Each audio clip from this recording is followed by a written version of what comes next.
Ladies and gentlemen, mankind has a problem. By 2050, we're going to double the amount of energy that we use. Now, we don't like coal, we're not great fans of oil, and these days we're not too sure about nuclear either, but we are going to double the amount of energy that we use. Oh yes. And it's got to be low carbon. And of course, it's got to be affordable to the many rather than to the privileged few. We have a problem. So we could run this as a competition, but I'd rather say that everything has a place and that everything that you're going to hear is welcome if it works. So what is the specific place of biofuels, the specific advantages of biofuels? Well, first of all, they're liquid. And liquid energy is just fantastic. It's easy to handle, easy to store, and crucially, it is dense. That means you can transport it, you can take it with you and go quite far. You can put it in a car, put it in a truck, put it on a plane. Liquid energy, you can't beat it. It's no surprise that we've spent most of our lives powered by a liquid. Secondly, biofuels are here now, and they are plentiful. Are they plentiful? Well, what do I mean? I think that by 2030, 9% of fuel consumption in the world could well be coming from biofuels. That's about 40% of the growth, 40% of the liquid fuel growth over the next 20 years. That's 100 billion gallons, best part of 400 billion liters.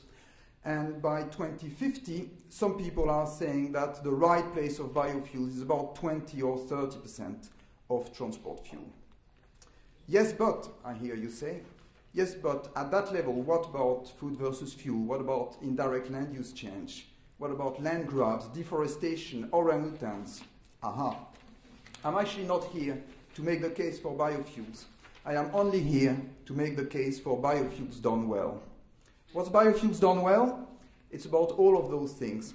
It's about not impacting food prices, preserving biodiversity, not depleting water table. It's about the essence of sustainability, making sure you only use resources that you know you can replenish year after year after year.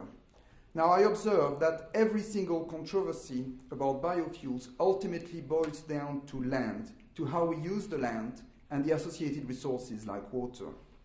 With clever land management, I'm convinced that there is enough land in the world for food, for biodiversity and ecosystem services, for fiber, and for energy to the level that I've described. And that's food, by the way, for 10 billion future human beings.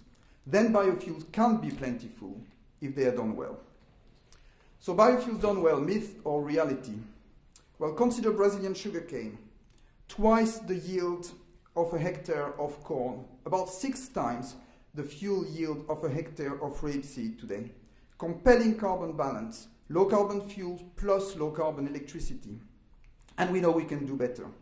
With technology, with cellulosic crops in Brazil or in southern US, we can double that yield again. Right now, my company is growing energy grasses in Florida. They're like tall grasses. They look exactly like sugarcane. With rain and sunshine, they grow like nobody's business, to be technical.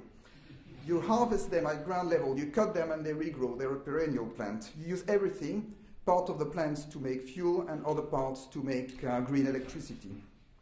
Now, you can also process agricultural waste or bagasse, which is the fibrous part of sugarcane after you crush sugarcane. On relatively poor soils, with precision agriculture, to put just the right amount of water and nutrients, you start using land more efficiently and more sustainably than mankind has ever used it before. Even closer to home, we can do smart things. The Vivergo plant in Vivergo will be using low-grade wheat that today is used to feed cattle, and will be splitting the starch to make ethanol and the proteins and fibers to manufacture a high-quality product that they will put back into the animal feed market. It will be the biggest producer of protein-rich animal feed in the UK. And now for my killer argument, when you get to those high yields, when you get to that level of efficiency, the beauty of it is that biofuels become competitive with oil without subsidies.